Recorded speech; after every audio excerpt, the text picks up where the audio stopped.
কোরআনে কারীমের মধ্যে আল্লাহ রাব্বুল আলামিন বলেন, ইয়া আইয়ুহাল্লাযীনা আমানুত্তাকুল্লাহা হাক্কা তুকাতিহি ওয়া লা তামুতুন্না ইল্লা ওয়া আনতুম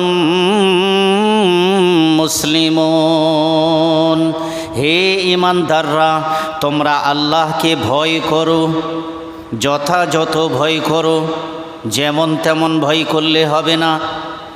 ওই লোকজন সামনে আছে তাই একটু আল্লাহকে ভয় করে, মানুষের ভয়, ওটা আসলে আল্লাহকে ভয় না, ও মানুষের ভয় করে।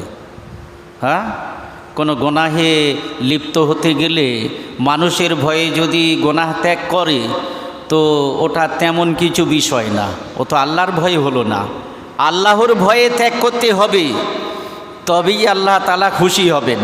আল্লাহ বলবেন আমাকে ভয় করে না, আমার সৃষ্টিকে ভয় করে, মানুষকে ভয় করে, লোক দেখানোর জন্য সব কাজ করে, নেক কাজ, সৎ কাজ, আবার লোককে দেখানোর জন্য গুনাহ থেকে বেঁচে থাকে।